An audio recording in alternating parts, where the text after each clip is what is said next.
That man makes my vagina want to hermetically seal for in perpetuity. It's time to take A Therapeutic Dose, a prescription-strength reality TV podcast that explores the intersection of reality TV and therapy. Possible side effects may include entertainment, strong emotional reactions, and/or laughter. Here are your hosts, Ramona Ramirez and Margie McGee. Hello, everybody, and welcome to A Therapeutic Dose, where we meet at the intersection of reality TV and therapy. I am Margie McGee, and with me, as always, is my dear friend and co-host. Hello, I'm Ramona Ramirez Higgins. Hi. Hi. I don't ever mean to sound so manufactured. I think I'm trying to not stuff down what's going on, but this is my last day of solo parenting for the better part of the last 10 days. Josh was home for a night or two here and there between, but I reached the point today where the house went from okay, not so bad, to all of a sudden the explosions just seem to happen.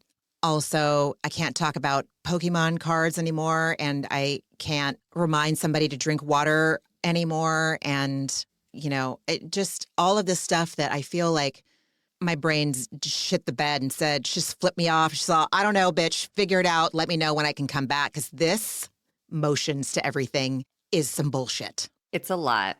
I used to run marathons, and there comes this point. It's thrilling, and then it's exhausting, and then you feel like you're going to die, and then you have hope again. And then you see the finish line, and something psychologically happens where your body's like, and we're done. And it's like, no, we're not. We still have 0.2 miles. You have got to get it together. And it's like the mind has communicated to the body oh, it's fucking over. And it's like, but I don't get my medal and my free T-shirt if we don't actually cross that line. I know you can see it, but we have to get to it. And it is a whole, I feel like that's sort of where you're at, which is your mind is I think we're done. And your body and your son is no, you're not. Yes. I have a babysitter right now while we're recording, and I'm so grateful. I often forget that I can ask for support. And I think part of it is that it requires my ADHD brain to make a decision and look into the future and not know if I'm going to need that at that time. I can't put that fire out that's in the future when I've got one right in front of me that needs my attention. So, Josh is like, well, why don't we have Leo's person sitter come over? That's what his person sitter refers to himself as, his person sitter, because Leo's not a baby, and it's just really hilarious. So, he's like, why don't we have our person sitter come over? And I'm like, I don't know. I don't know yet. That's the thing. I don't know. I want a person sitter. Dude. Same. Can someone make me lunch on a plate, a sectioned off plate, and regulate my TV time and put me to bed at a decent hour, for Christ's sake? Can someone remind me to go pee, and someone remind me to drink water? Yeah. And someone, put a sandwich in front of me, eat this. And say you need to get outside for a little bit. Yes, exactly. So I don't even know what the hell I'm talking about, other than the fact that without Bravo this week, I don't know how I would have gotten through it. This week was brought to me by pharmaceuticals and Bravo reruns and earbuds. So shout out, fucking big ups to the aforementioned. Same, man. This was a heavy reality TV week for me. And again, it was off and on in the background. So I couldn't pick a single cast member of Love is Blind out of a crowd because I really haven't seen their faces. I certainly have heard their stories play out. So God bless.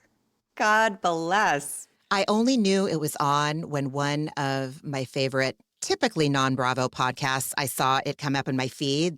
Reality Gaze. That's who I watch and or listen to. I fucking love them. And I was like, wait, season 9? And I ran to Netflix and I was like, oh my God. Oh my God. It's like the feeling I get when I realize, oh wait, tonight a new episode of such and such is on. Oh my God, a new season of Love is Blind just dropped on Netflix. I love it. I was so grateful. Anyway. I'm telling you, Love is Blind is behavioral therapy for me. Holy shit. It's training for delayed satisfaction because it's so boring. When it starts, Nick Lachey and his wife Vanessa are the most boring hosts I've ever seen in my life. The beginning in the pods, hi, how are you? I'm this, I can't do this. and cut to like episode 3 and I'm on the edge of my goddamn seat, even though the TV's on in the other room, but still, it's such a worthwhile investment of time and relative focus at the beginning for the payoff that comes down the line. And that's true in my experience in every season. Every time I turn it on, I'm like, why are you doing this? This sucks. And then by the end, I'm like, I can't believe everything that happened. The structure of that show is genius. It's so good. It's so good. And as good as it is like the Love is Blind US season, the Love is Blind UK season is, I find that it blows the American Love is Blind away. The hosts are so much better than Nick and Vanessa. Sorry to Nick and Vanessa. I mean, Nick and Vanessa are just like not even there anymore. But because they start every season, I'm like, oh, these guys, these fucking wet blankets. But they go away real quick. Shout out to my non-reality TV friend, Gabi, who is watching Love is Blind right now, or trying to, so that she and I have something to talk about. Not that we need things to talk about, but like another thing. Because she knows her friend's really into reality TV. And if Ramona sees something in this, what is it that she's so compelled by? And she's like, it's so boring. I'm all, get past the pods, man. The pods are the hard part, and then the real fun stuff starts. They are the hard part, and you need them to enjoy the rest of it. Yeah. It's like, again, it's behavioral therapy for the instant gratification whore inside of me. That's like, I don't want to sit through this. I just want the good parts. It's like, they aren't good unless you sit through this. Totally, totally. And here it is. This is what happens when two co-hosts of a podcast, both with ADHD, completely flip the format of their podcast. This is what we should be talking about at the end. And yet, who cares, man? Oh, well, not perfect podcasters yet. I mean, we were going to talk about it anyway. Broken. I don't know. Right. In Bravo News, I wanted to share, because we covered this. Oh my God. Wait, how are we already watching a new season of Orange County when I feel like we just finished? Maybe I'm out of my mind. Well, I'm obviously out of my mind, but no, time has collapsed. I don't understand it anymore. So I understand what you're right. saying. A lot of outside influences on that whole concept of influencing the concept of time right now. My point is, Alex Bellino and John Jansen got married on Friday. What would that have been? October 3rd? Yeah. So congratulations, good luck, guys. question mark? Yeah, I know, good right? luck. Good luck. I can't believe she went through it. I want to know. Okay. I am not trying to be pessimistic. I am trying to be realistic. And I'm trying to employ what one of the therapists I saw when I was in LA, I think the only male therapist I've ever had in my entire history of going to therapy. His name was Dr. John Reynolds. He told me, you can predict future behavior based on past behavior. And I wonder if John's past behavior is going to reveal itself to Alexis, because we all know that it's not like the partner can change who we're with. We're going to be the same. What I'm saying is that John will eventually treat Alexis like shit if he doesn't change. Anyway, I just wonder if, you know how Luann ignored the red flags about Tom D'Agostino and then got divorced 7 months later? Is Alexis going to come back to OC at some point and be like, I ignored the red flags? We're going to be like, no shit. Who knows? It's not fair for me to speculate. No, I mean, I think it's fair. And I think she probably knows too, but I've never been more convinced at this stage of life that marriage is an absolute gamble. You can make the best choice you possibly can as you walk down the aisle, and then people will grow into who they're meant to be. And sometimes those continue to be a great match. Sometimes they go through spells of not being a great match and find their way back to each other. And sometimes it's just not meant to be, So I don't know. But it's not just John Jansen. Alexis Bellino was married to Jim Bellino and didn't do any work on herself. So she's totally comfortable in a relationship where she's treated like shit. So yeah, it may just work out great.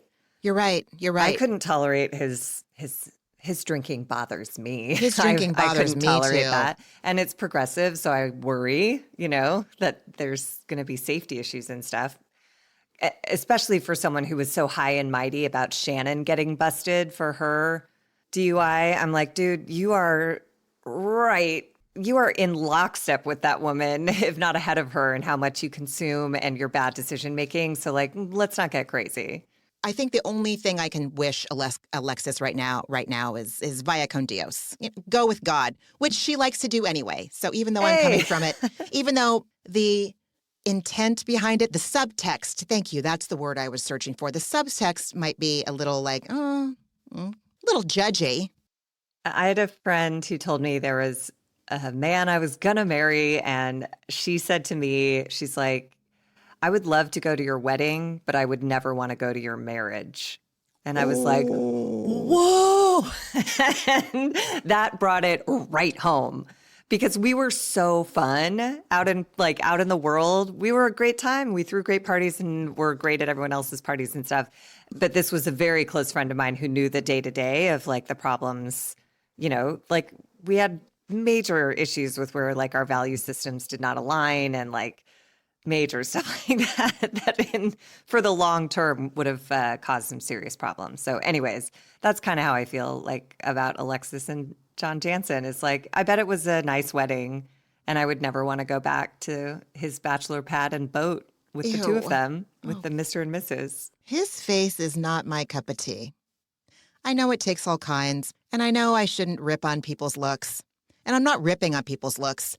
His looks just don't, the way they process and when I see them, when I see him through my eyes, he's not for me. But, Anyway, you know what else I want to talk about even before, since we're on the subject of marriage and Orange County?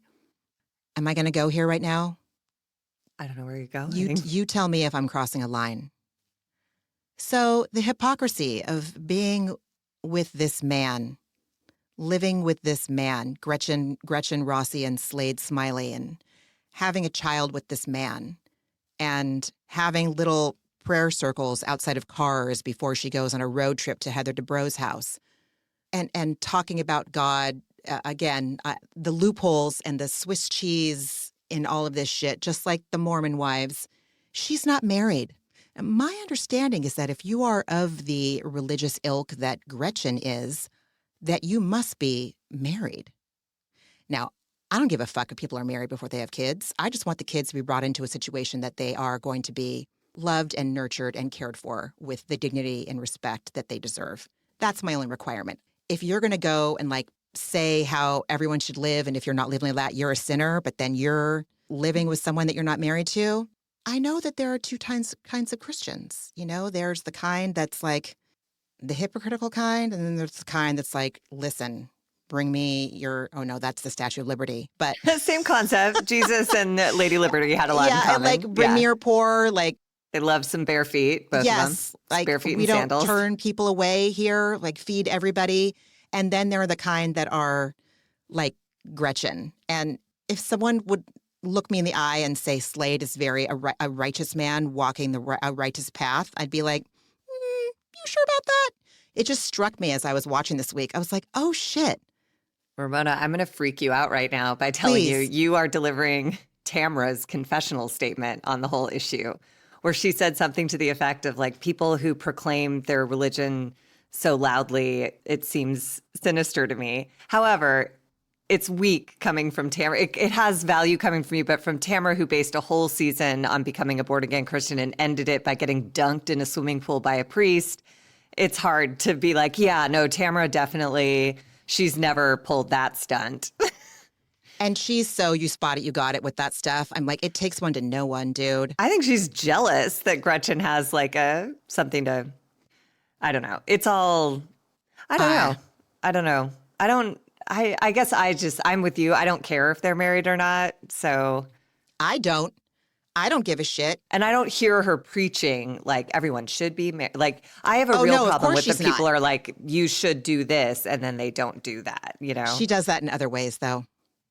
Yeah, she's not great. She's a terrible person. I also feel like there's something shady about, I'm unclear if Slade is cleanly out of his prior marriage yet. It just feels like they're constantly angry and defensive when that subject gets brought up. And I'm like, does that mean it's still unresolved? I don't know if he can get married. I don't know what is going on he continues to say he paid child support, and yet there continue to be court documents that say he hasn't. So I'm at a loss, and I wonder if maybe Gretchen just doesn't want to get married in a state that's, 50-50 property. And maybe it's like Gina and what's his nuts, Travis. Like they just don't want to get sued by someone because then Gretchen loses all her money too, If he and Slade become an entity and his ex-wife is like, and now give me my money. I don't know. It all seems weird. Something seems there. It's, as a former therapist of mine says, like only one person has all the information, and it's not me. I feel like there's a lot more going on in the shadows over there, and I'm unclear. It's weird. I just can't. You know how I feel. I can't stand it. I can't stand it when people expect other people to live by certain rules, but they don't, or who gives a shit? Maybe I should turn the page. Maybe I should just let this go and we can discuss what we're here to discuss. Gretchen's going to Gretchen, man. Gretchen's going to Gretchen. You're right. She has for 20 years or whatever. We are technically here to discuss The Real Housewives of Miami, Reunion Part 1, Season 7, Episode 18. And I thought that the first episode parts were interesting and parts were also very boring.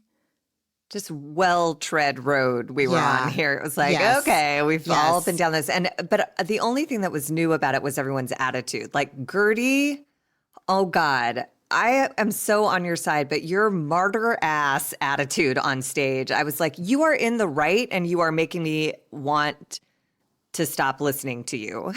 How are you doing that? Because you're so self-righteous and it was gross. Yeah. She could not dial it back. I thought maybe it would decrease after her segment passed, but no, she chimes in on Stephanie's segment with her same, I'm in the same boat. I too am in a male. I'm just like, just leave it. We get it. We're on your side. Yeah. Julia's awful, but now you're making it hard to root for you. Please stop. I was bummed out because I love Guerdy. Me too. I had and a Kiki similar even experience. called her out, and Guerdy still didn't, she kept going with her smug little faces. And I'm like, can you just listen?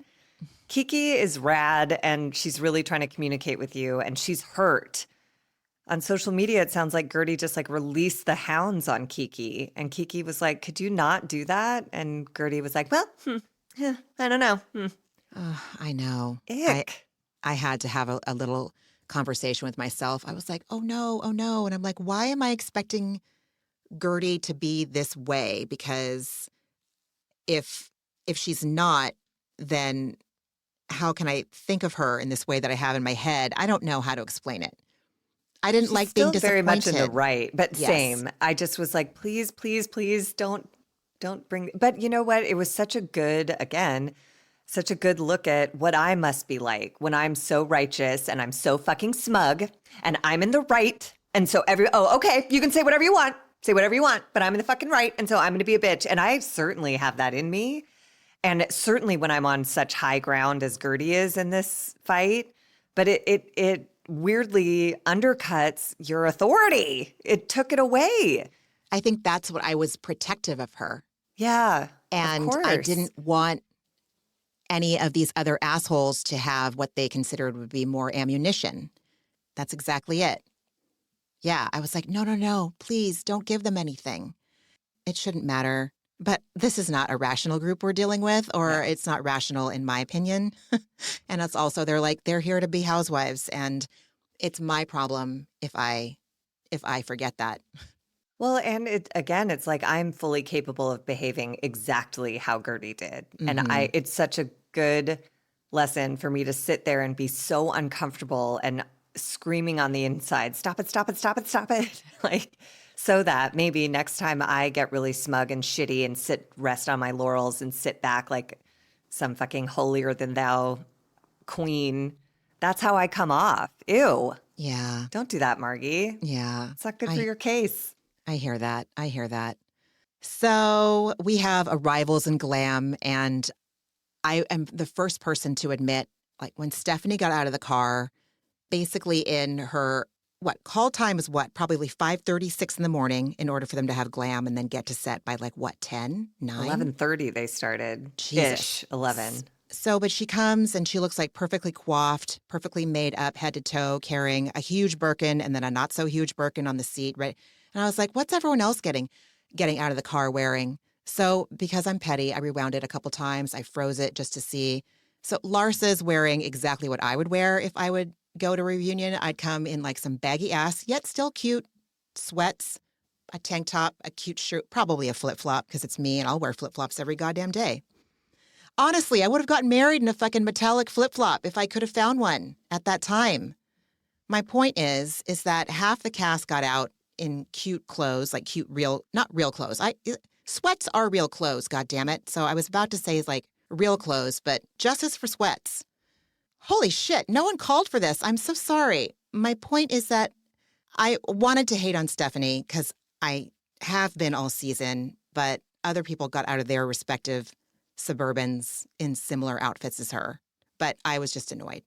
Well, her Birkin branding is like pretty annoying. And it's her first reunion. So I can see where she was like, I don't know how this is going to go. So I'm going to show up already done up. I don't want to be rushed. Anyways, who knows? So annoying. Yeah, she is annoying. That's for sure. The start of the episode, the end of it, it's just so annoying. So they're coming in, they're getting their glams. Lisa says she's feeling cool as a cucumber. You know who's on my side? The truth is on my side. And I was like, okay. I have no idea what she was talking about, but I was like, okay, great. Like there's nothing big at stake. So fine. Larsa says that she is not a receipt girl, one to keep receipts on her phone, because on her phone, she keeps pictures of her feet, pictures of her children, and pictures of her boyfriend, Jeff. Her boyfriend, Jeff Kobe, is in the dressing room with her. Okay, I am going to share my opinion right now on what I interpret that to mean. I can understand, logistically speaking, and the way reunions go down, we often know that the partners, the spouses, the significant others of the respective housewives on stage, we know often that there is a segment that includes those people coming and joining their housewives. So obviously that could mean that Jeff is going to join the stage at some point, but we haven't really seen a lot of him in this whole season. He wasn't on this season at all, except for like a phone call. So while Larsa can talk about not keeping receipts, she still has her emotional support Jeff there to watch from her green room. Just like she had Marcus there when she was still dating Marcus Jordan in her green room as well. This is pretty consistent that she brings her boyfriends. So fine, you don't bring receipts, but you bring your partners. I find that to be, again, I'm projecting. That's what we do here. To me, that reads as she's codependent. She's scared, but she doesn't see it as being fear. This is a coping skill this is a coping modality she's employing, bringing her boyfriend there so that she has a safe place to run. I'm not saying you don't need support in this situation. I can imagine filming a reunion all day is some gnarly ass shit. Body, mind, soul. All I'm saying is that we've never seen her show up solo, I don't think. Maybe in the early seasons before the housewives are what they are today. But she's not as, she's trying to present a certain way. But if you bring your boyfriend, I don't know. Am I missing a perspective? I don't know. I felt like I really understood what Marisol said later in the episode where she was like, reunions are really hard days and you need your people, when she was talking about how Todd never showed up for Alexia for the 3 days prior, during, or after the fucking reunion. And to be quite honest, having watched all of these reunions, I would want someone there with me too. My first choice would be a boyfriend if I had one in my life. If not, I would need a friend. I would need someone, because you don't know who's going to turn on. I would need a therapist, like an external neutral party, because on stage, these women are so unpredictable. Who you think you go in with as your friend could absolutely do a 180 on you on stage. So you can't even be sure that anyone else who's dressed up on that stage is going to be the person you thought they were coming in. So I don't know. But I just thought it was ridiculous that she's like, I don't keep receipts, but I have pictures of my feet and my boyfriend. And I was like, oh my God, you're not making a great case for how much of an evolved adult you are. Like, she's ridiculous. She's housewife camp, I guess. I don't know. She is. No, I think that's a perfect description. I just think about through the years, like the housewives I've seen bring their partners and the ones that don't. And I don't know, maybe, it takes all kinds. Who fucking knows if I know what I'm talking about. So we moved to Julia's makeup room, and she asks her makeup artist if she used waterproof makeup. And she says in the last few months, God damn this bitch. Honestly, the victim of it all. It's a level that it's different than Kyle Richards, but it's as offensive to me as Kyle's is. She says she's in the last few months been the target of a lot of online comments about her behavior. And I talked about a post that she made when the season first started, kind of pre-apologizing, getting ahead of her behavior. I know that she thought that she was trying to explain herself. It was definitely reading like she was more concerned with the court of public opinion versus actually apologizing for her behavior or seeing what she did wrong with her behavior. And Julia says that she's not so weak. I am just so sensitive. I'm like, bullshit, dude. You're a fucking manipulator whose manipulation du jour in this moment is being a victim. And then her makeup artist says something that unfortunately I could relate to. She says, no, you're a Cancer, baby. You got emotions. You got all of them. I'm like, oh, fuck, same. But I'm not a victim, dude. Do I spot it? I got it? Or is it that it bothers me so much? I don't think so. Before Margie. I've looked at my part, I'm currently doing my 4-step in one of my 12-step programs.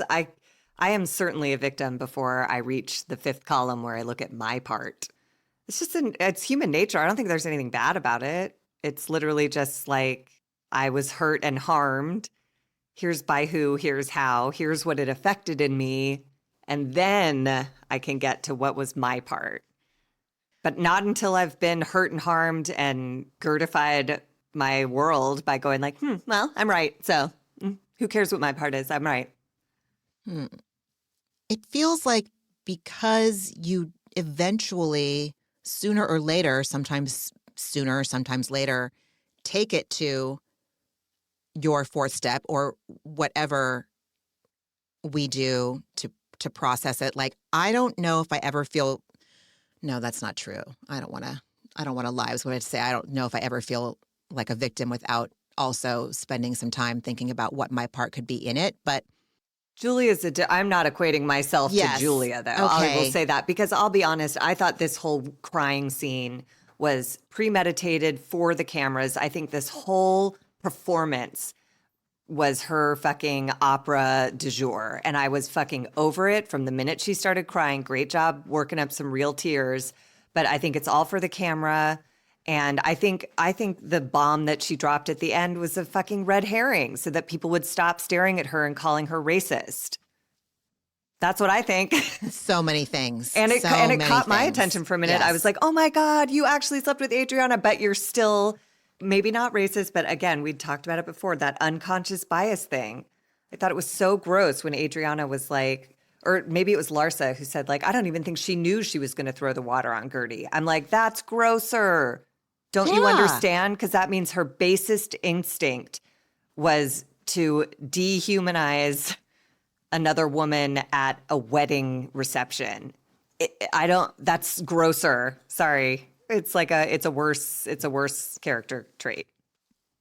I watched this episode on Peacock, and Peacock had, I think, about 3 more minutes than the one that airs on regular cable had. And the unseen footage that they showed in this reunion, it lended so much context that I'm sad it wasn't included in the original one. I don't think it was. Maybe it was. I apologize. It may have been. I watched them both, and I don't remember which went where. But are you talking about the broken chair and the screaming? I am. Yeah, I am. That's Julia. I'm terrified. Yes. Yeah, she has no impulse control, and her impulses are really rotten. Rotten. So Julia starts crying in earnest, and she says this again. She's on the same spectrum of Larsa bringing Jeff Kobe. She says that she doesn't have Martina with her right now because Martina's home with the boys. And so she doesn't have Martina in her corner.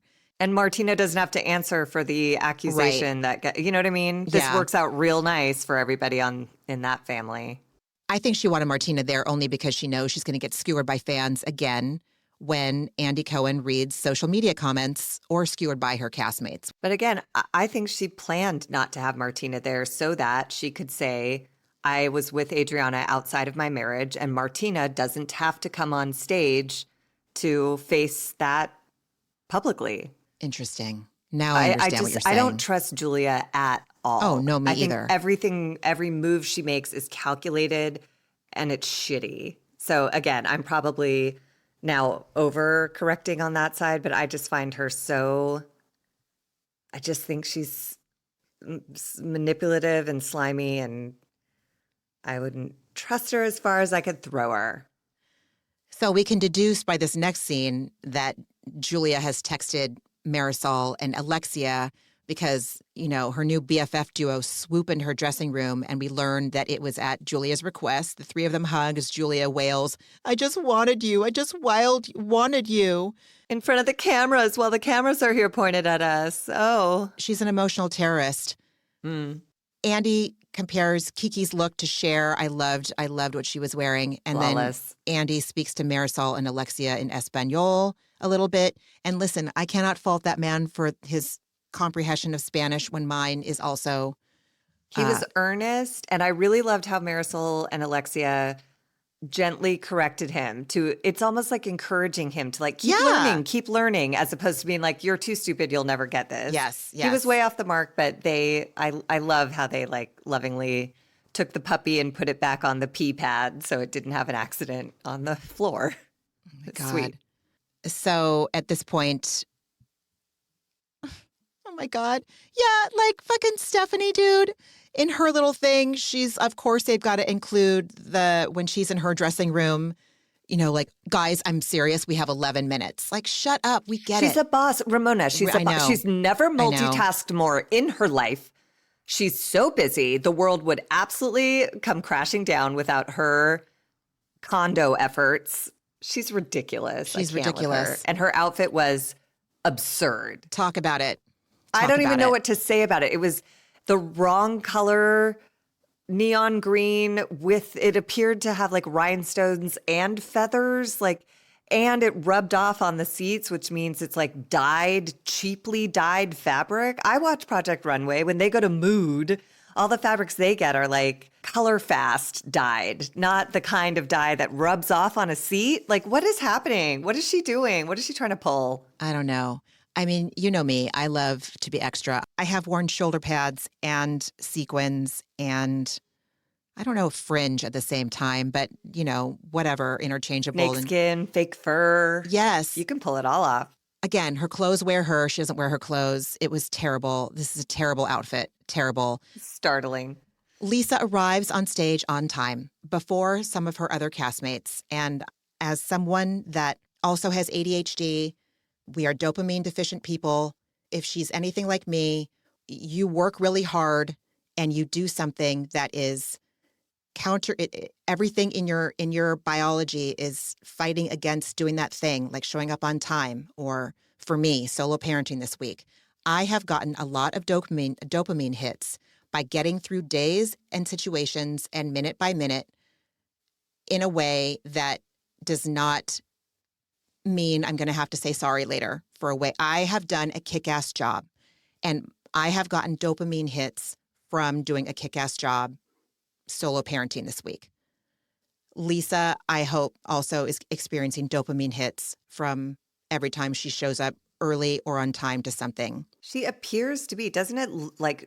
It looks like it's shining through on her, where she's so proud to not be the last person on stage, and that's what it's, that sort of, that conditions better behavior, Absolutely. It's nice to get outside accolades, but it's nicer when you feel good. I feel better about myself. Yeah. When I don't wait for my adrenaline to kick in so I barely get the thing in on the deadline, or barely show up on time, or show up a little bit late but so rushed and frazzled that I'm insane. I'm so happy for her. Yes. It felt like the recovering ADHD person in me saw the recovering ADHD person in her. And so that's why it struck me. Yeah. Yeah. Adriana, again. She brings Basquiat on stage, but production nixes it immediately. Basquiat is her dog, her horny dog that went to a brothel at the beginning of the season. And also her, in my opinion, her manipulative plea for the audience not to hate her. If you put a dog on your lap, it's harder to loathe you. But they took it away, thank God, because, her last few episodes were atrocious. They really were. Larsa is the last to arrive, and I hate her outfit so much. I hate it. I forget what was she wearing? It was some strange outfit. Do you remember when you were in elementary school and you would do an art project on a black piece of construction paper? You would put like glue and make shapes and then fill in the glue with chalk. And then maybe there was glitter on the glue, and it would just be like this who gives a shit? I have to look it up. I don't remember. It looked like it was semi-sheer, and it was organic blobs of different pastel or muted colors and maybe some glitter. Oh, right. Separating it. It just was really, dude. She looked so amazing last year at the reunion. Everybody looked stunning in their red and their floral headbands and their red lips. And this year is just a dud. Yeah. She is a dud. They start this reunion with a tequila shot. They start it. Kiki tries to take two. Andy's like, for this franchise, this is what we're going to do. So that just tells you what. Just off the rails out the gate. Exactly. Stephanie tells Andy she's going to be cool as a cucumber like nautical Steph, but still voice her opinion. And I wrote her wrong opinions. And she wasn't cool as a cucumber. She just buys her own bullshit, as I've been saying all season. Andy welcomes Larsa, mentions that she brought her emotional support Jeff. That's my editorial. And brings up the headlines, quoting Jeff as saying he wants to be married before the end of the year, possibly in November. And she is kind of coy and also kinds of confirms it. And so maybe we'll be talking in November about the fact that Larsa and Jeff got married. I don't know. Stand by. It's a 60-40 gamble. Go ahead, guys. I don't know. I don't fucking know. I felt relieved to learn that Kiki is not yet living in a Shoma condo. She wants it for half off, and Stephanie says it doesn't work that way. Please, Kiki, don't do it. Don't do it. Andy checks in with Julia. It's been almost a year since they've had the boys, and Andy asks if the boys know what a champion Martina is, and she thinks they do. And this would just be a note for Bravo to be like, don't do this. Just go straight for, it's been a year that you've had the boys. Hey, Martina posted something pretty fucking hateful about surrogacy. You know what I mean? I don't need all this shit. I just like, can we move it along, guys? I don't care. Totally. And no, those boys don't know Martina's a champion because literally people 5 years younger than me don't know who Martina Navratilova is. Like, she's old. It's old. Who cares? Move it along. Like, and she's not here. It just doesn't matter. Andy asked Lisa if she's going to take notes, and she says, always. We learned that she got to ring the bell at NASDAQ for her app that she created with Jody called Splitwise. It's nice to be rich and connected, isn't it? Oh, I never thought of it like that. But yeah, you're probably right. Oh, my God. I don't think Splitwise has blown up the market. You know what I mean? Is it on the top 10 of apps? No, I think Jody's rich and was my like, my girlfriend ringing the bell.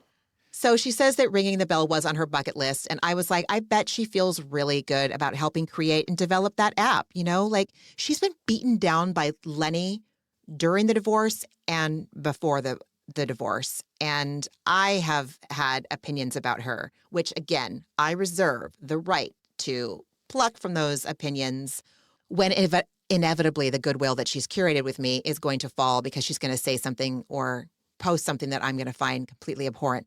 My point is that I bet she felt really esteemable working on this with him in whatever capacity. When Andy turns to Guerdy, we learned that she got to ring the bell at the New York Stock Exchange for breast cancer awareness and that it was very symbolic and she was very happy to do that. And I was happy for her too. Already her attitude was sneaking in. She was like, well, mine was for breast cancer. And I was like, Guerdy, don't do that. Did you think it was veiled? Did you think it was in response to an app versus breast cancer? Like mine was more righteous? It was both. Fascinating. NASDAQ versus New York Stock Exchange. Yes. Nobody app that no one's heard of or uses versus breast cancer. Like she is not unaware of what she's doing.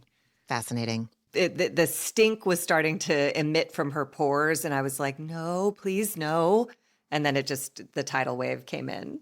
So we move to Alexia's package. AC asks her about her status with Todd. We learn that they are not speaking. He's been blocked in every way, shape, or form that you can block somebody. And she said, it's the only way to do it, Andy. And I was like, girl, sometimes that is the only way. Yeah. No contact. No contact, right. The divorce is final. Legally, her last name is still Napola, but she removed it from her socials. And she shares with us she never identified with that last name, Napola. She says you have to feel it, and she never did. And I bet her intuition probably was screamed this at her before she took his last name or got married to him, but she's finally able to vocalize it. But I will just relay that there is a screaming match going on between, is this the right person for you versus do you want to be alone? And that is a real conversation in someone's head. And often it's fine to ignore some intuition to have a few months not by yourself. That is a very good point, and I validate that for sure. 100%. 100%. I just remember one of my sponsor in my eating disorder program, she got back together with a terrible ex-boyfriend, and she said it as much. Her mom passed away, and she just told me, she's like, I'm back with so-and-so, and it's purely for this reason. I cannot go through this alone. So just so you know. And I was like, okay. Just in case I were to run into them like out in the world, I wouldn't be surprised to see this asshole. And I fully understood it. And it didn't last, of course not. But like, I absolutely get just not wanting, like, it's not the same at all, but like perhaps how you're feeling with single parenting, it just helps to have another adult human being present sometimes, even if they're incomplete, imperfect, and even a bad match. Sometimes it's just better not to do it alone. So I don't blame Alexia, and I'm grateful that she seems to understand that it was an addiction of sorts. So she did the no contact thing, which is like a whole withdrawal, probably a whole set of withdrawal symptoms from someone who you're just used to, even if they were treating you poorly. So I'm happy for her. I hope it sticks. I hope it does too. Because when they showed him doing his videos, I have not seen those. And I was like, this man is ridiculous. He's ridiculous. It's so ridiculous. To claim you don't want to be a part of the show and then comment on every frame of the show to the point where they have to do time-lapse video of your videos. Like, sir, you're embarrassing. I think that video was well into the double digits. It was the video that he was apologizing in quotations to Dr. Nicole. I call him Mr. Dr. Nicole. What's his name? Anthony? I forget. That sounds right. Nicole's husband. That's how I'm going to refer to that man as. So Alexia shares that her castmates had no idea, but Alexia would come to these reunions during the duration of her relationship with Todd, and Todd would have picked a fight with her a day or two before the reunion was set to tape and emotionally abuse her. These are my words, not hers. Marisol backfills that he'd start a fight before the reunions, not talk to her before, during, or after taping. Oh my God. Oh my God, what a piece of shit. This is her job. You are her partner. This is also a job where people are going to be going for your character, your looks, your behavior, your everything. Your everything from the superficial to the not superficial. I cannot imagine that. And for Alexia to show up for a day like a reunion taping day and us not know that, it makes me kind of sick to my stomach. I mean, it makes me understand her bond with Marisol. Like, Marisol must have really taken care of her on those days. Such a good point. That's really, really being hung out to dry. Yeah, so Alexia reports that Todd has blocked Marisol and her husband, Steve. But it's like, I just don't care. Like, I'm glad. I'm happy for everyone that this toxic monster is out of their lives. Yeah, we get a look at that video, and then Alexia finally does confirm that the narcissist party was in fact about Todd. A surprise to absolutely no one. Stephanie's reaction was a little, again, just so over the top. Just pick me. Just pick me. It was gross. And Alexia says she does feel like she should start dating again, and her biggest revenge is getting back her power. Then Andy focuses his attentions on Guerdy and says that fans were so stoked to see her and Dr. Nicole having lunch this season. Would things have gone differently for Julia if Nicole was still in the show? Andy Cohen needs to calm down. A lot of his commentary and questions in this episode, I was like, you need to go to therapy. Oh, yeah, I was for so sure. glad Guerdy answered this the way she did, saying my issue with Julia would have been resolved if Julia had picked up the phone. Right. And I was like, yeah, Andy, think about it. And then the way he tries to rush them through their apology, it's just like, he's like, well, we're not going to resolve this today. It's like, of course not. I don't know. I don't know why you were trying to do that, because hearing Julia enumerate how many times she's apologized to Guerdy does nothing to resolve the situation. I was really disappointed in Andy on a number of levels when he was like, she's apologized on TV 5 times. And I just wanted to be like, but she hasn't changed any of her behavior. She's still sitting here like a weeping martyr. And I don't get any sense that she understands how gross her behavior was. If she could just say, I see from your perspective how that must have landed now. And I'm horrified, and I will sit and wait for you to forgive me. And I understand that might take a long time or a lifetime, but I want you to know that I know how gross that was. And as much as I ever possibly can, because I'm not in a, I don't have to feel that on a regular basis like you might. Yuck. God.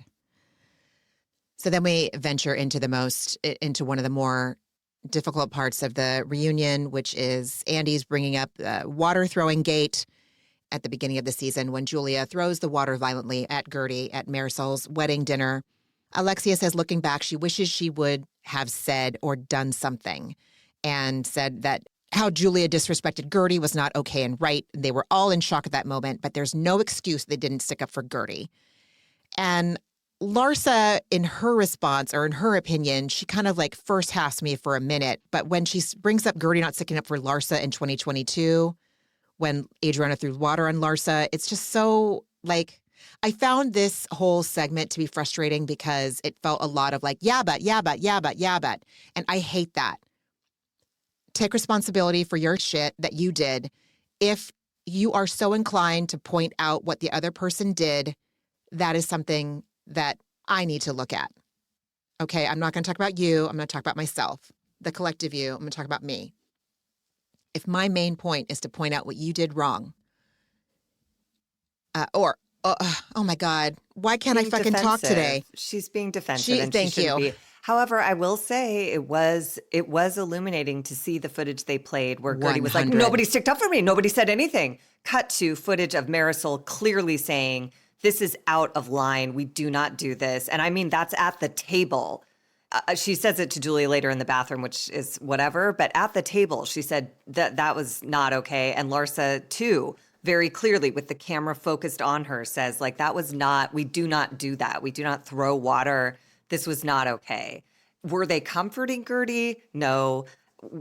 Do I wish they'd have, been a little more tender toward her in that moment instead of just proclaiming a general attitude about the whole thing? Yes, but Guerdy misinterpreted some of that too, and I don't blame her. I too would have been like in a blacked out rage if that had happened to me. But oh my God, the whole thing was just like deeply messy, and the main essence of it boils down to Julia is either pointedly awful or so unconscious in her behavior that she needs to check that, because she did something disgusting, universally understood to be disgusting.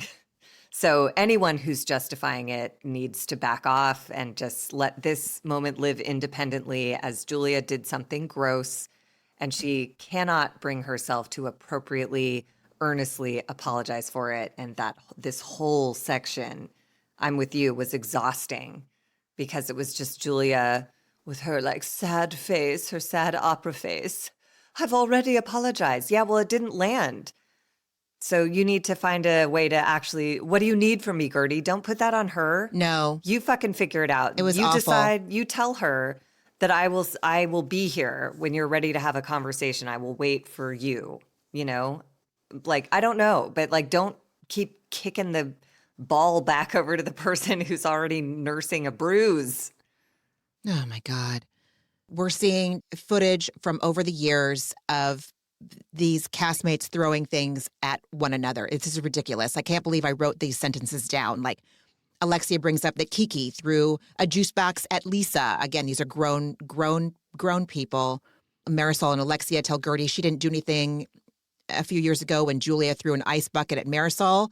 I want to point out that the pattern is it's Julia throwing things. It's Julia having violent, on the spectrum of violence, she's having violent outbursts. I am very concerned by this. This is deeply concerning to me because kids can do things that really make one want to lose their mind if they do it at the wrong time, meaning when said parent or caregiver is not feeling resourced or rational in that moment, and then the kid does something. If Julia is behaving like this behind closed doors, which why would we think she's not?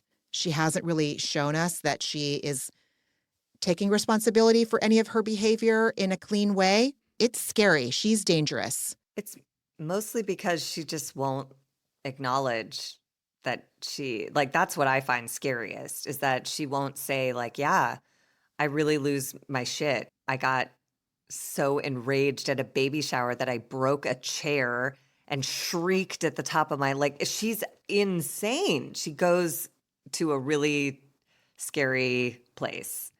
But instead of her taking any responsibility for that, she's just like, I've apologized 5 times. What else do you want? It's like, well, okay. You could say that you understand why 5 apologies haven't hit the spot. You could say that you understand that it was so egregious that it could take some time.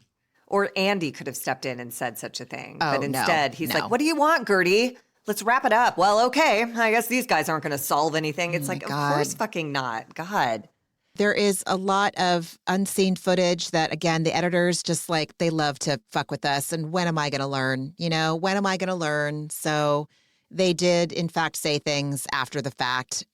11 minutes after the water toss, Alexia's yelling at Guerdy that if Guerdy feels disconnected from the group, it's because she's put all her eggs in one basket. And Larsa tells Guerdy that this means she's only interested in being good friends with Dr. Nicole, not with any of her other castmates there. Context, everybody. She had breast cancer. She told Larsa about her breast cancer and asked her not to tell anyone. Larsa told everyone about her breast cancer without her. Of course she doesn't trust you guys. Context. God. So net, at the end of this segment, Julia tells Guerdy she's sorry. She says her reaction was out of character when we've seen multiple scenes that prove to the contrary. That is her character. She needs to work on adjusting that. She has a lot of anger. She's a lot of anger. And again, I'm really scared. And it's violent. It's violent. Yeah, it turns violent. And scary. Abusive. We move to Textgate. The general takeaway from the conversation about Textgate is just that the viewers rightly pointed out how insane it was that the entire cast was immediately and overtly outraged by benign text being posted on a wall when they showed none of that in the moment when Guerdy had water thrown on her elsewhere. And then we just get into the weeds about what did the texts prove. And of course they proved nothing. And Guerdy is so smug and annoying. And instead of, she really could have won this point, but she just dug in. Yeah, it was ineffective. We wind up with this whole thing of Andy asking, what will it take? And Julia saying, what do you need from me? And I think the answer that I wish Guerdy had said is time. I don't trust you, and it takes time to rebuild that. I need a concerted effort from you to regain my trust. And if you don't have energy to do that, that's okay. We will be acquaintances, but that's where I'm at. But instead it was just I don't know what I need. This isn't a blah, blah, blah. And then Julia going I've already apologized 6 times now. It's oh my God, everyone just wants to win. So, okay, you can all win and nobody wins. Great job. What grossed me out, again, Julia is, God forbid she's ever called into a court of law and Bravo has to surrender all of this footage of her. We see unseen footage of Julia being an absolute raged out racist piece of shit to Guerdy at the finale episode, the one, A Very Merry Shoma Christmas Party, when she tells Guerdy to keep her fingers out of her face. And A, Guerdy didn't have her fingers anywhere near Julia's face. And B, again, Julia is terrifying. She is a psychological horror movie scary kind of person. She's like Housewives Jack Nicholson in The Shining scary. Like, here's Julia. Like, she just goes cold, dead behind the eyes, and just so scary. Yeah, and Team Nobody, because Guerdy too says like, well, are there too many beverages on the table? You want to throw one at me? It's like, oh, you guys, nobody, you God. don't want to resolve this. And that is actually fine. But instead of like continuing to pick at each other, just like go away. Everybody go to timeout until, I don't know. And then they started talking about something that I feel out of my depths talking about. I don't feel qualified to talk about what it's like to adopt very young foster children and the theory behind changing names or not. I don't even know how to speak on that because I don't know anything about that.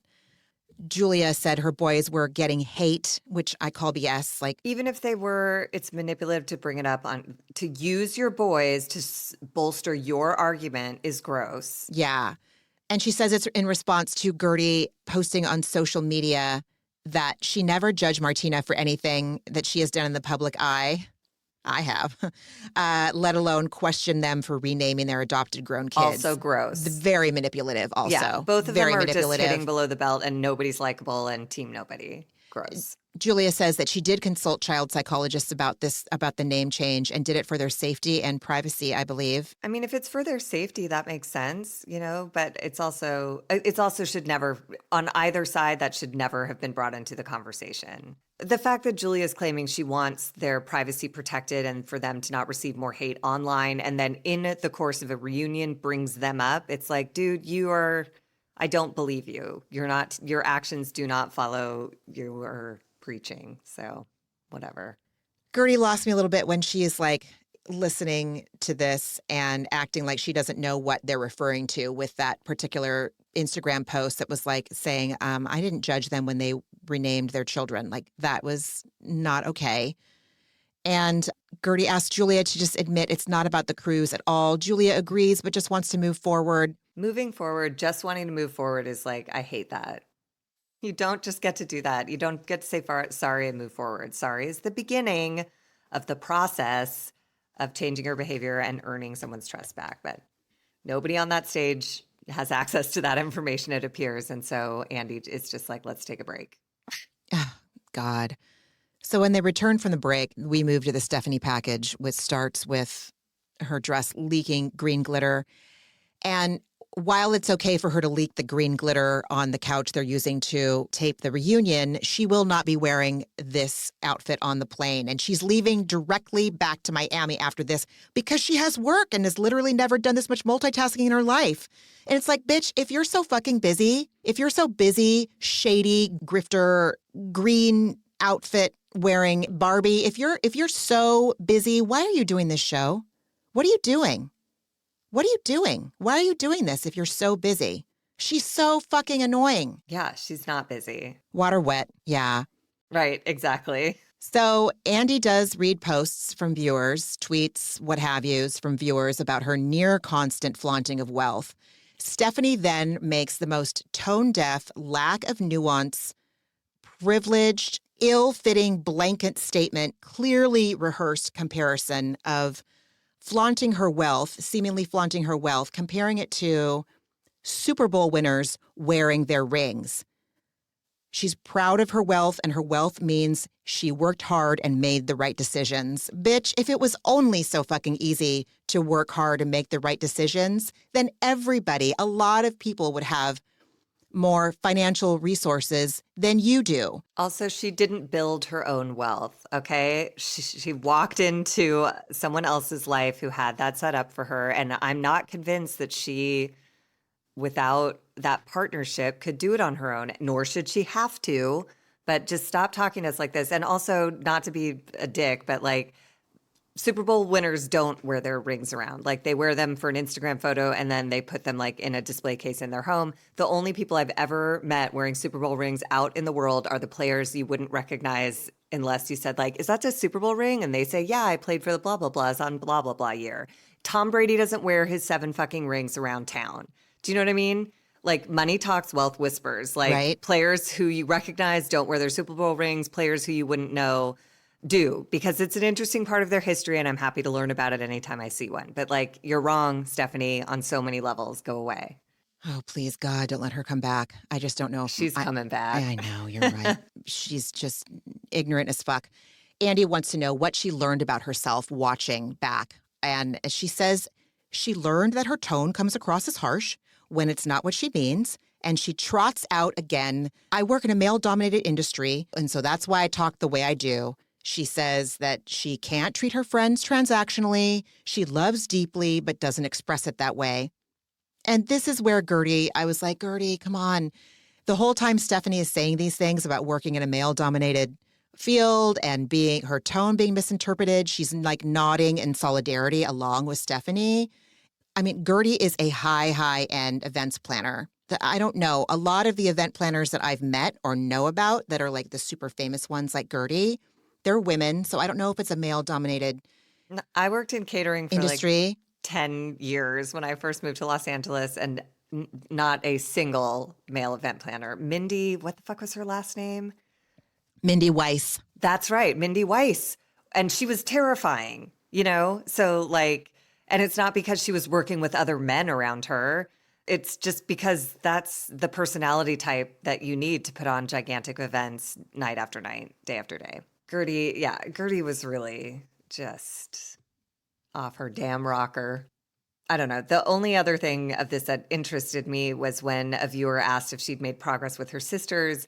And she said that she's reached out, but there's not been a lot of progress. And she says she hopes her sisters watch the show so that they'll see that she has issues with everyone, with her castmates, not just her sisters. And you would think the follow-up would be like, oh, so the common denominator is me. I should look into that and try to make efforts to change my behavior. But Stephanie's expectation is that her sisters will watch this and go like, oh, so I'm not to personalize that. I'm just to take it. My job is just to take the abuse and realize that she's abusive and horrible to everyone. Stephanie, fuck you so hard. That is absolutely the wrong takeaway. Your job now is to see that everyone around you doesn't react positively to you and whatever. For me, that's what sent me to therapy, was like, I'm not doing well. And I noticed that I'm the central figure in all of the relationships I have problems in, which is a lot. You know, at least that's what brought me into therapy and brought me back to therapy after I took like a couple year hiatus. I was like, uh-oh, it's happening again. My two closest relationships are failing and I'm the only one in both of them. Yeah. What can I do? It's just the cognitive dissonance she's like Olympic level. Dude, you know what? That is what you should be proud of. I am so disconnected from my part in things that I'm going to flaunt it like a Super Bowl ring wearer. I hope that these sisters feel validated. I hope they feel validated. The viewers can't help but validate them, you know? It's like it's hard not to see their side completely when Stephanie says something like that. Like, I hope they just see that I'm never going to change and they shouldn't take it personally that I'm a bitch. That I'm an intolerant, impatient, nightmarish, self-centered asshole. Grifter Barbie.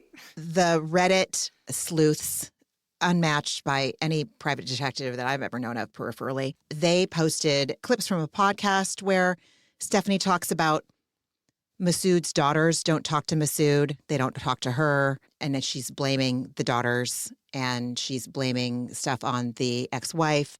People questioning the timeline, which Andy brings up. And Stephanie, you can tell, has her company line down pat. I'm not going to spend time going into it, but I invite any of you, if you're looking for something other than, if you want to do some joy scrolling, go on Reddit, go into the Bravo Real Housewives subreddit, search by Stephanie, and have some fun. Waste some time, have some fun, get nice coffee, scroll, and be petty. And that's okay. That's better than reading the news sometimes. Anyway, Andy asks her what the biggest surprise she took from the season is, and she said she truly loves every girl in the cast. This woman is about as deep as a swampy pond where all the water's been evaporated. I can't. Then we move to the Lisa package. Very hopeful package. This, again, like, what an advertisement for therapy. Like, she admits right away. Andy asks if she's listened to Jody. We see a package where he says, you know, if I'm going to enter into marriage with you, I would just want to have some assurance that it's not going to be abject chaos as the years when you were going through your divorce with Lenny and your drama with Larsa have been. And she said, yes, she has listened to that request. She is seeing a therapist and she's working on time management, working on it. Yeah, I just really appreciated her saying, like, I did not block out time. I did not understand how to do that. And now I do that. And you can, again, you just see in her this inner self-esteem just radiating out of her.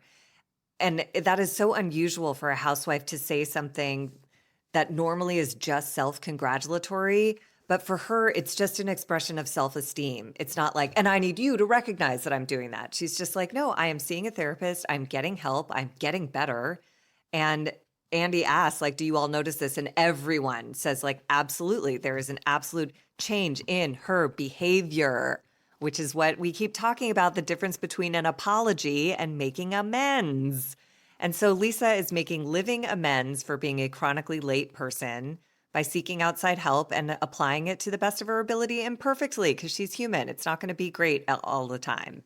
I don't know. I love seeing her in such like a grounded, centered, serene place of freedom, of just like, this is who I am. I recognize my faults and I'm meeting them head on and giving it a go. The fact that she says watching the season has taught her a lot. I don't even know if she's aware of what she's doing, but she is practicing humility. She's practicing being humble. Again, I want to make it abundantly clear that she is not practicing humiliation of herself. She is practicing humility, which is you are able to see your part, admit it, hopefully not self-flagellate. And also by that, you're putting yourself in a vulnerable position. But the fact that you would rather take responsibility kind of supersedes the risk it is being vulnerable, even with unsafe people. Like you're more concerned with keeping your side of the street clean than with how you're going to be perceived or how someone's going to react to it. And I can't tell you how empowering and esteemable it feels to practice humility. And I was so happy for her that she did this.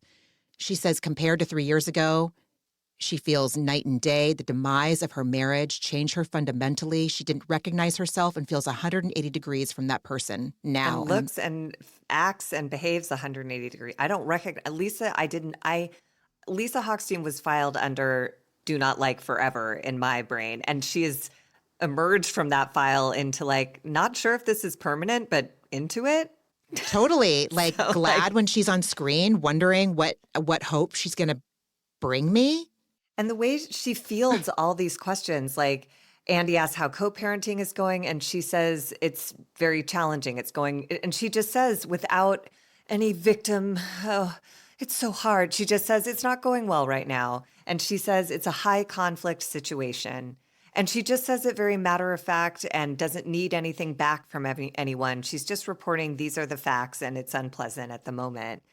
And then Andy, again, this would have baited me into the ground, but Lisa is so centered that it does nothing. Andy shares the tweet where Martina said, surrogacy is wrong. Sometimes you can't have it all. And we're reminded that both of Lisa's kids are the product of surrogacy.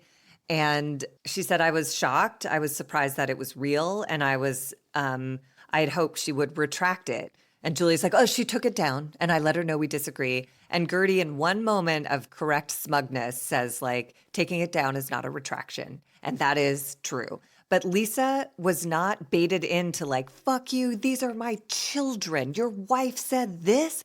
I would have been well within my rights and Lisa well within hers to go off. And she just simply didn't. She was like, I was disappointed. I was surprised. I expected a retraction. There wasn't one. And here we are. What's next? And I was like, ooh, so healed. I'm so happy for her. I could talk a lot about Martina's ignorance, woefully disgusting, ignorant comment, just horrifying. And just a person of total privilege. Absolutely. Saying that. I have a friend who is a surrogate who carries babies for other women. It's a miraculous service.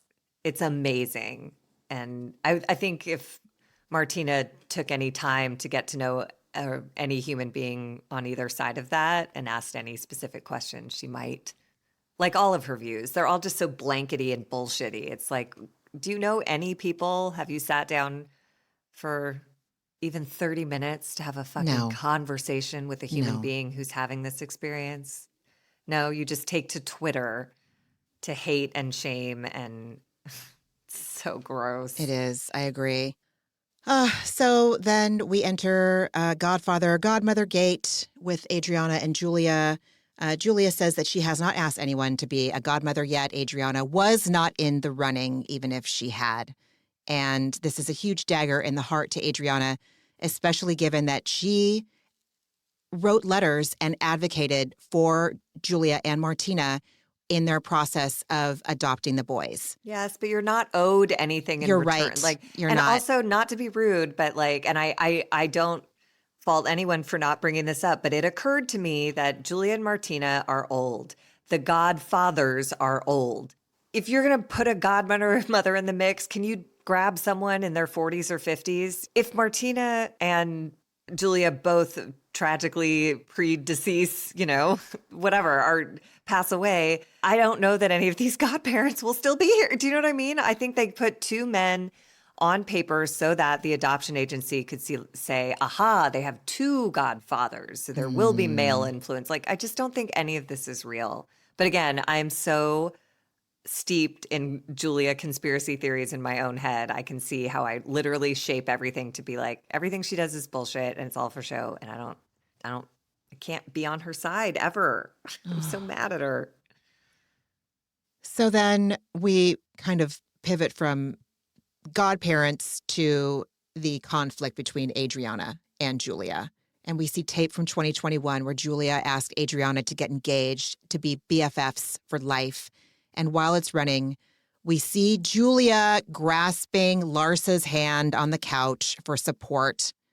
And I'm just so fucking annoyed. Again, this is just more of like Julia's feeding her own narrative that she's a victim, trying to look like she's just in so much distress. And also grabbing Larsa's hand so that she can reveal something that I do believe Adriana held against her. But Julia, you're the one who was married and you entered into an extramarital affair. So like, I can't really be like, oh no, it's like, you didn't have the courage to tell your spouse that you cheated on her. So like, I'm supposed to cry for you for letting yourself be abused by Adriana. Adriana's gross and terrible for holding that over your head all these years. But like, you also participated in doing something shitty. So don't grab Larsa's hand because like you stepped outside of your marriage and couldn't be bothered to like, I don't know. I can't anymore. I can't do any more Julia victim shots, like all the camera angles on her going like, boom. I just can't. I can't have either. Nothing for her. I have a feeling she probably told Martina before this aired. Of course she did. Of course. I think that's why Martina didn't come. Maybe even shortly thereafter it happened. When did this, again, 2021? So 5 years ago? I think she waited all these years to tell Martina. And really? I think she finally, because now they're like, I mean, Julia, again, I just find her so manipulative. Now there's two little boys in the mix. So what is Martina going to do? Leave her? Come on. Julia picked the perfect time where she can claim she's hit her limit with Adriana holding this over her. And it would be a very hard time for Martina to bail. So well played. Well played. Julia says that for years, Adriana was controlling Julia behind the scenes. It's been 4 years of mental and psychological abuse. I have seen behavior from the both of them that is abhorrent and terrifying and would not work for me in my relationships, and also makes me just like feel really anxious for the people around them, their closest people. Some people on Reddit have speculated that this is kind of what Adriana was holding over Julia's head all these years. Absolutely. Is that I'm going to tell everyone that we slept together in the Hamptons. Yep. And oh God, this is toxic. It's like it's fun.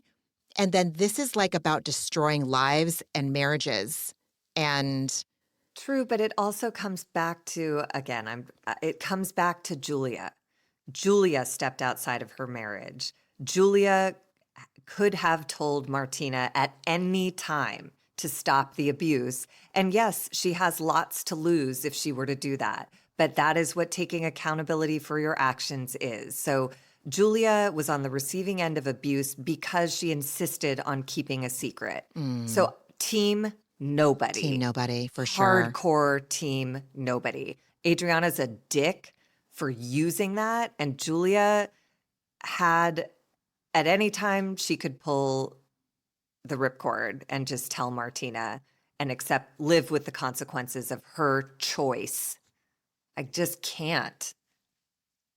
I get so angry. Can you tell I've been cheated on? But I mean, everyone has. Like, it's Scandival all over again. Like, the only reason I give a shit about Julia is because, again, I'm projecting my own experiences onto these women who have nothing to do with my daily life. Again, it's why Scandival became what it did, because everyone finally had a worthy outlet of all of their past wrongs. Tom Sandoval, absolutely. Give it to him. That guy sucks at music, at being a person. So, like, why not unload all of our bile from our past, everyone's universal past traumas onto that guy? Speaking of Sandoval, I saw the funniest thing on Reddit. It was posted was it in Roanoke? It might have been in the Roanoke, Virginia subreddit. And then someone reposted it to the to the Vanderpump Rules subreddit. The one in the local subreddit, in the Roanoke subreddit, it said, does anyone know what's going on in XYZ Park? Because I live in the apartment right next door and the band playing is fucking terrible. So someone replied with the link, Tom Sandoval and the Most Extras, this band. And I laughed my ass off. I mean, to see it happen in real life, like to have non-Bravo people talk shit and laugh, it was so funny to just see it out in the wild, out of the usual forums in which I find my Vanderpump Rules snark. I felt so bad for that person that lived next door. I mean, listen, it is amazing. I got to give it to Tom, though. It's amazing. He continues to earn a living touring as a tone-deaf frontman of a pretty good band of musicians. Like, it's shocking to me, the audacity. But again, it's that whole thing of like, the only reason I react to that is because if I had that much, like they say, whatever, if I had that much self-confidence, I would be unstoppable. But I don't, so I need to cultivate more Tom Sandoval energy in me, where I'm like, yeah, I'm going to go on tour with my terrible band for years and years. Why wouldn't I? Yes, I'm a terrible singer. So it's like, he just doesn't give a shit. He's like found a way to make money that like satisfies his ego and his lifestyle, and he's doing it. That's like kind of amazing. Oh, God. It's wild. It is. It's truly wild. So Andy asks Adriana if Julia's new friendships with Marisol and Alexia contributed to the conflict that Adriana has with Julia now. And right now is when Julia starts talking over Adriana, asking Andy if she can tell him something. Andy, can I tell you something? Andy, can I tell you something?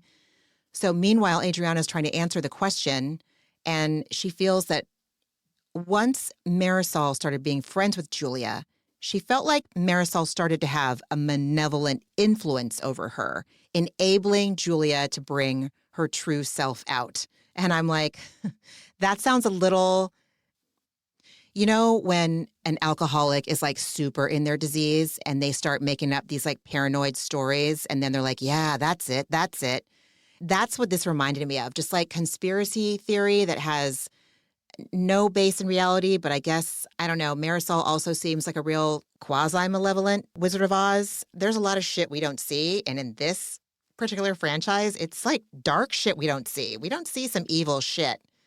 And it was like the sordid underbelly of the Real Housewives of Miami on this reunion with the footage and all that stuff.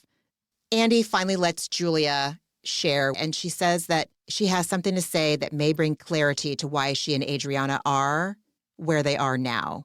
And that's because they slept together in the Hamptons. And that's where the episode ends. After everyone gasps, myself included. Me too. Remember last week when we were like, oh, it's probably like, they're probably rope-a-doping us and it's going to be, and I was like, this is not nothing. This is huge. And Adriana obviously looked taken aback and guilty as fuck. Like, this happened.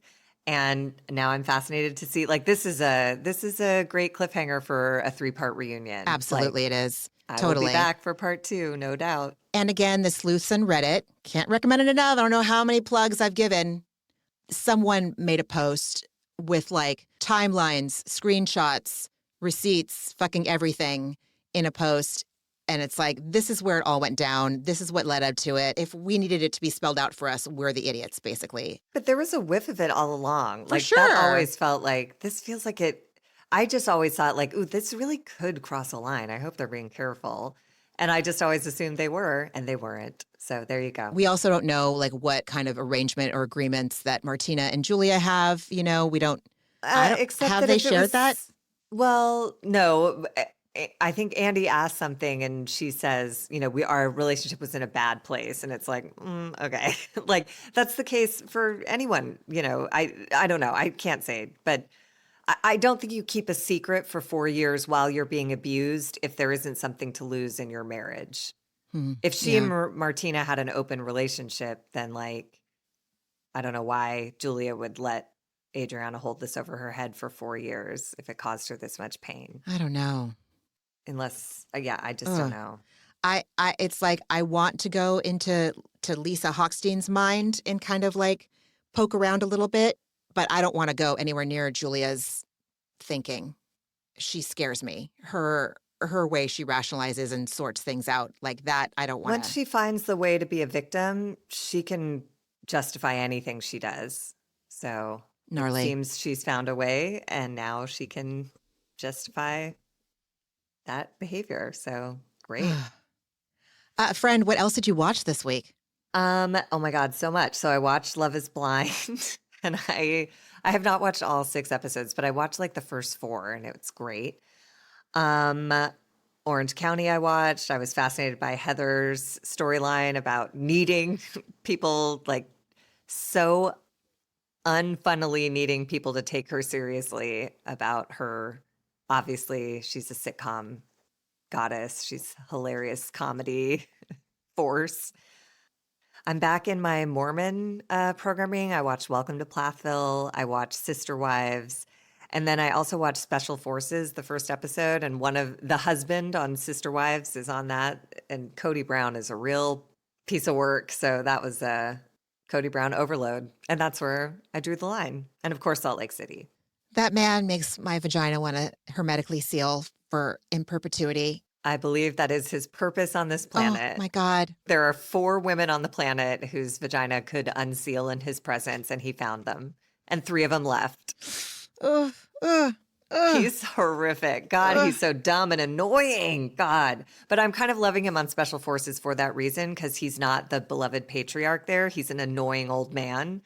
And to watch him like kiss up to Johnny Manziel, Johnny Football, it's tragic. It's really painful, which makes it delightful because he's getting his just desserts. Anyways, what did you watch this week?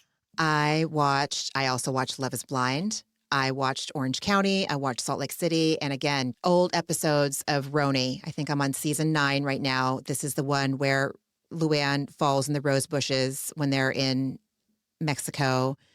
Just such a fucking train wreck. Oh my God. But also something about it is very soothing.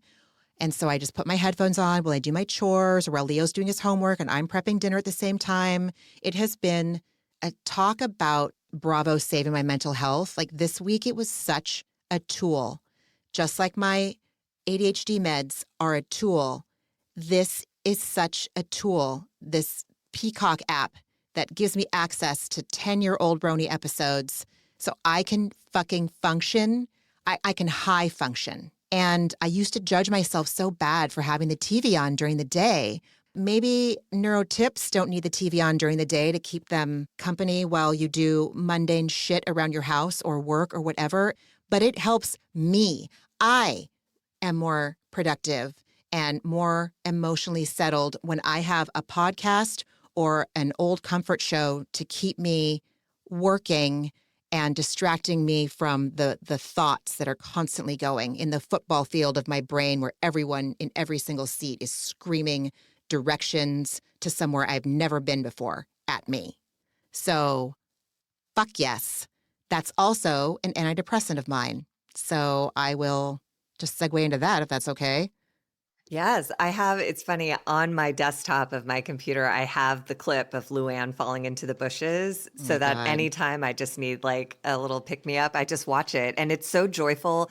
And it's so rare for me to appreciate an alcoholic in their cups. But I swear to God, that moment is like, this is why I love alcoholics. Like, that was hilarious. And she just stays planted in that bush with her feet in the air, giggling away. And it brings me such joy every time I watch it. So.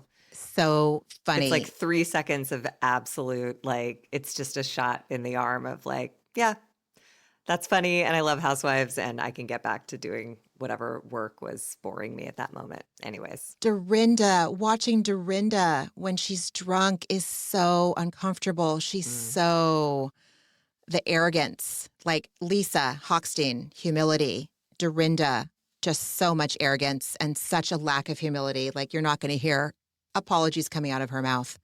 Anyway, so Roni was what I watched, and it also segues into my antidepressant because it was there for me this week when I really needed it. So that's one antidepressant. Number two is that I kind of shared about this earlier. I have been majority solo parenting for the better part of the last 10 days. And I want to shout out single parents. I don't know how you do it. I was solo parenting. I was not single parenting. I could still rely on Josh to be my partner from wherever he was. He was in 3 different locations over the last 10 days, and he was available every night for a FaceTime. He was available on text. He was checking in. I was sending pictures to him. I can't imagine how hard it is to single parent. So if you are a single parent listening, I want to say I validate you, and I don't know where you get the strength, and the fact that you do, I find incredibly commendable and respectful, and you're doing a great fucking job, and it's hard as hell, and I don't think people talk about it enough. So another antidepressant is that Leo was out of school one day last week, and we had a super fun Leo Mama Day where we took the ferry to the city. We walked 5 miles at the end of the day before we got on the ferry to come back home to Oakland. We had clocked like 12,000 steps or something. And it was just fucking fantastic to do things with my kid that I used to do with him when we still lived there, when he was still little. I wasn't just beholden to like the nap schedule and all this crap. Like, we got to relax. And much like Disneyland back in the spring when I took him there, like, I have a hard time doing the day-to-day mundane things like the park and let's go to fucking taekwondo and all that shit. I got to figure out dinner. That stuff is really confounding to me. Big ticket days, like let's go run around San Francisco and see what we get into and let's go to Disneyland all day. Those are where I can pretty much shine. Now, towards the end of the day, I do need him to like work with me. I'm like, I have 2 brain cells left. Please have a heart. So that was really fun. And, Josh has been out of town. Normally, I want him to come home as soon as possible. But the last trip he was on, he was able to stay. I insisted he stay a day extra. I don't need to go into the details of it, but my point is that my desire for my husband to stay out of town one night longer than he had planned, because I knew it would be the best thing for his heart, mind, and soul, superseded by a major degree any kind of fear I had about oh my God, how am I going to solo parent even one more night than I agreed to?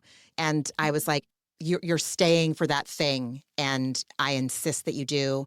And just feeling so good about putting my husband's feelings first over mine. I wanted him to have that more than I was concerned about me burning out and needing him to come home. Am I making sense? It felt really good to support my husband. I guess that's all I'm trying to say. And that might sound well, what the fuck do you want to do? It's yeah, obviously I want to, and I want him to do stuff. But this was something that I was oh no, I don't care if my arm is bleeding and I need to go have emergency surgery. You're staying and you're doing that thing. That's how much I know in my guts that you need to be there for this. It feels so good. It makes everything else not seem as, I don't know, it's worth it. Oh God, I'm so incoherent right now. I apologize. You're not. That makes don't apologize. That's lovely.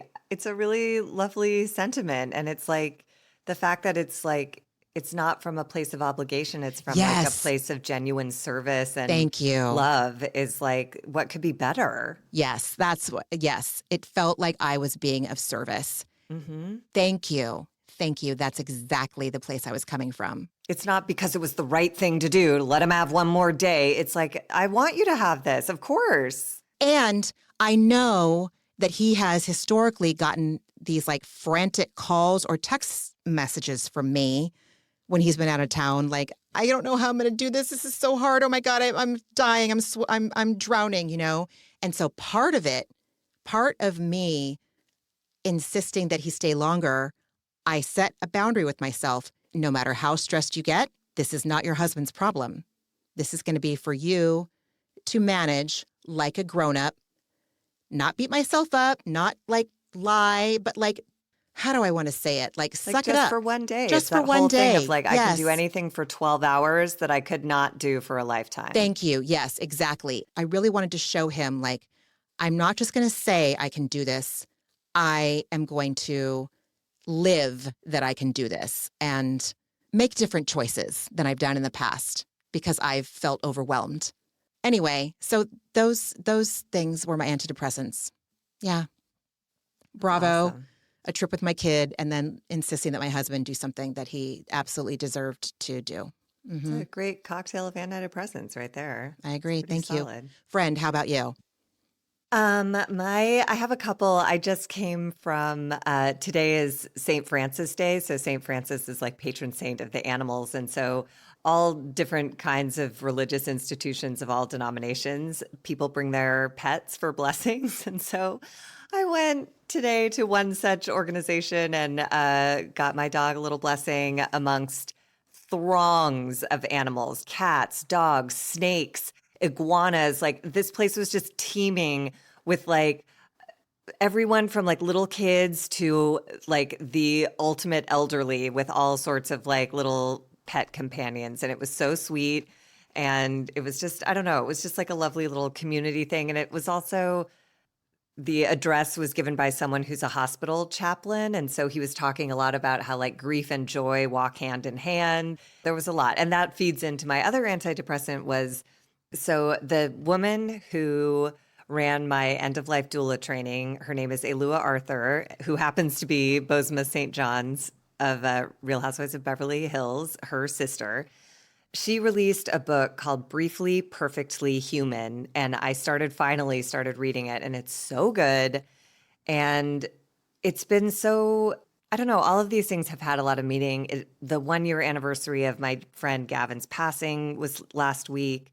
I'm in the midst of tending to some family matters as like aging parents approach end of life. And in this book, Briefly, Perfectly Human, Elua talks about where she lived, where she moved to, and how she took care of an aging parent. And like she lived in the place where my family member's current residence is, and moved to the place where this current family member is now for whatever stage of life.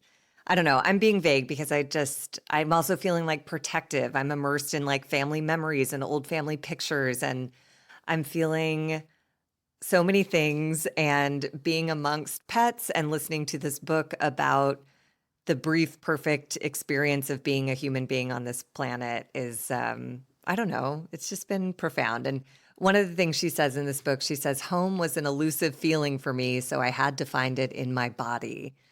And that blew my mind, and it's been playing over in my head. I've just been like marinating on it like some philosopher. I'm like, what does that mean? It has so much meaning, and yet it's so vague, and yet it's so perfectly said. And isn't that so true? It's like, because home changes, you know, and it has to exist like in my body, and my body is fucking impermanent too. So it's really just about like, there's no certainty, there's only presence, right? So like that's sort of what I'm getting in touch with this week. And for some reason that feels like an antidepressant, even though it may sound heavier than I intended it to, but there's been some freedom in thinking like that. So there you go. It's so true. These are meat suits. We're just walking around in meat suits. But they're precious the same way they are, like the same way a pet is precious. Like it's not a meat suit. It's like It's something that it wouldn't be the same if it was a different meat suit. That you're one right. belongs to this soul. And You're right. it's so, I don't know. I probably sound like real existential and weird, but Thank God. It's like, right? It's just to counterbalance all of the Bravo and Netflix content I took in this week, is to think a little bit existentially. So anyways, Yes. those are my antidepressants. Aw. St. Francis and the book Briefly Perfectly Human by Elua Arthur. Go get it. St. Francis has always been in my top 3 saints, probably number 1. Yeah. In your saints bracket. In my saints bracket. He goes to the championship every time. I mean, dude, patron saint of animals I know. and poor people, right? Yeah, I mean, just that if anyone, whatever, who cares? If you're religious or not, the St. Francis prayer, ignore the first word. Yes. And the concept behind it is really just like, if everyone could live like that, that would be amazing. It doesn't appear that everyone is so inclined, but if I can try, I feel like it's a worthwhile effort. So, Oh my God. St. Francis prayed with supporting my Josh. husband. Yes, To exactly. understand, then to be understood, to love, then to be loved, like prioritize Yes. the other, And in doing so, you bring like fulfillment and wholeness to yourself, weirdly. It seems counterintuitive, but like the more selfish I am, the more empty I am. Totally. The more scared I am, the more like skittish I am. Mm-hmm. So, anyways. Well, that brings us to the end of another episode of A Therapeutic Dose. Thank you so much for listening. We really appreciate it. If you have any friends that have just started their Bravo and or their own mental health recovery journeys, please pass it on. Please pass it on. Please feel free to leave a review or even just hit the stars. That would be great. Bottom line, whatever you end up doing, please do it with love and care and intention to the best of your abilities, imperfectly. Give yourself permission for it to be imperfect. I say all of this to myself right now. Mm-hmm. And I love you, friend. I'm really glad we got to chat today. I love you too. And thank you, everybody, for listening. And take good care of yourselves. And we'll talk next week. We'll talk next week. Bye, everyone. Bye. Ramona and Margie are obviously not doctors and do not provide medical advice. Their content is intended to be used for entertainment purposes only. It is not intended to be, should not be interpreted as, or used as a substitute for medical advice or a diagnosis of any health or fitness problem, condition, or disease, nor a recommendation for a specific test, doctor, care provider, procedure, treatment plan, product, or course of action. My mom isn't a doctor.